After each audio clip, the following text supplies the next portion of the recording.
Welcome to Hypnosis Health Info. I'm Roger Moore. Had a woman in this morning, just thrilled and excited. She read today's blog post, which was titled Diet, Drugs, and Diabetes with John McDougall. This is March 29th of 2012. And she said, that describes me, that's me. She said, this is great. And I said, well, tell me more. And yesterday she'd been to her medical doctor and going over some blood work that she'd had done earlier in the week, and she was just thrilled to death. The doctor was thrilled and very supportive about her weight loss, and actually asked information about Slender for Life and got one of my cards and wants to talk to me, and she just went on and on about how thrilled the doctor was, and she's taking less diabetes medication, and he said, you keep this up, he said, another couple weeks could be totally off of it, and he said, do you continue on and you probably stay off it for the rest of your life, and as long as you stay in control of what you're eating. And I told her about a report that I'd read yesterday, which was March 28th of 2012 in WebMD, that's called Have Diabetes? Lifestyle Changes May Help Mobility. Study shows modest weight loss and exercise can cut loss of mobility risk by about 50%. Losing weight and exercise may help people with type 2 diabetes hold on to their mobility as they age, a new study shows. The good news is that neither lifestyle change requires drastic measures. The study, published in the New England Journal of Medicine, shows that losing just a little bit of weight and adding 25 minutes of physical activity a day can prevent worsening of mobility-related disabilities among people with type 2 diabetes. Problems with mobility become more common with age. Studies have shown that about 30% of adults over the age of 50 face some kind of difficulty with everyday activities. 30% over the age of 50. When you look at people with diabetes, that basically doubles.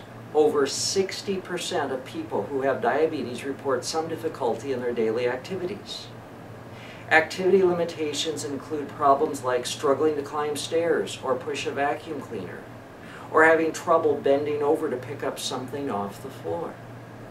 You know, we're not talking about even taking the kids to Disney, the grandkids to Disneyland, or taking them backpacking. We're talking about pushing a vacuum cleaner or walking up a flight of stairs. I can't imagine not being able to get on my bike and easily go for a 20-mile bike ride, or be thinking about the couple 100-mile bike rides that I'm planning for this summer. The loss of independence, the loss of being able to do valued activities is what really is important to people as they age. So it's fairly catastrophic from a personal standpoint. Can you imagine that? Not having that freedom, that ability in your life, the liberty in your life to do what you want to do when you want to do it. For every 1% in weight, for every 1% reduction in weight, researchers calculated that people cut their loss of mobility risk by about 7.3%. So let me say that again. For every 1% reduction in weight, researchers calculated that people cut their loss of mobility risk by 7.3%. For every 1% improvement in fitness, the mobility-related disability risk dropped by 1.4%. Wow, folks, this is pretty significant, that just making some minor modifications so that you lose weight and increase your mobility a little bit has a huge impact on your day-to-day lifestyle, your day-to-day activities. Simple things like walking up a flight of stairs or pushing a vacuum cleaner. And I think much bigger than that. I get excited about taking my grandchildren to very active events and going hiking and backpacking with them. And as I already said, I'm sitting here with the Cascade Bicycle Club newspaper and looking at a couple different 100-mile bike rides this summer, along with the 204-mile that I'm going to do in one day from Seattle to Portland, and the 180-mile bike ride from Seattle to Vancouver. Those are the things, the liberties that I have in my life Now, I certainly didn't used to have them when I weighed over 110 pounds more than I do now. And it was using hypnosis, healthy eating and exercise allowed me to take the weight off.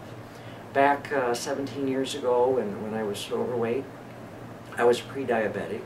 Doctors were starting to talk to me about pretty soon I was going to need to be taking insulin. I need to be thinking about what I wanted to do and how I was going to handle it, and that I really need to stay in touch with them and monitor my blood sugar levels, because I was just like right there at the border, and they even thought about just going ahead and putting me on the medication. And man, that is so far from my reality today and has been for lots of years. And that's what we do here at Slender for Life. We teach you the tools and techniques that allow you to take weight off, to increase your activity level. Now, you don't have to go for a 100-mile bike ride, but I don't know about you, I think it's wonderful that people can walk up a flight of stairs without difficulty. I think it's wonderful that people have the freedom and the liberty in their life to push a vacuum cleaner without difficulty. And more importantly, having the freedom and liberty in their life, the mobility in their life, to be able to spend the day at Disneyland walking the entire park several times over with grandkids and do just fine with that. And to me, that's what liberty and what living is really all about.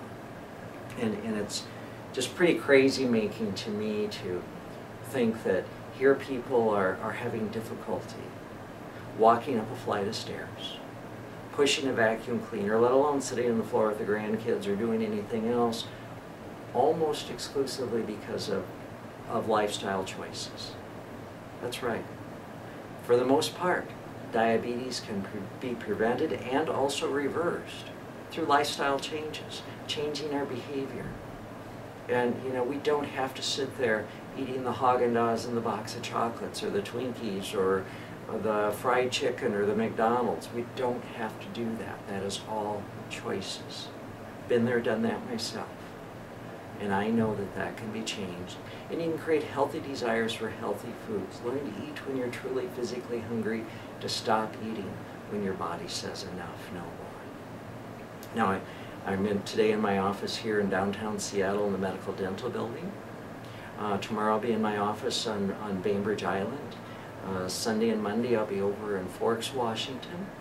And then I had clients also today and tomorrow via Skype.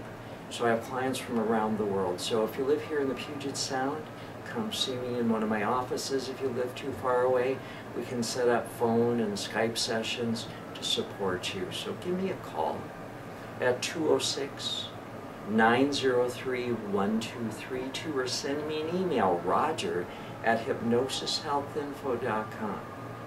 And together we'll work out a program that will allow you to take some weight off, to be more active, to increase the mobility in your life, to, if you're diabetic or pre-diabetic, to reverse that, to get your blood sugars back into a healthy range, get you off the medications, and truly allow you to obtain and maintain your ideal weight throughout the rest of your life. Not about a diet, just getting there and bouncing back up. Truly is about staying there. I'm Roger Moore, and this is Hypnosis Health Info.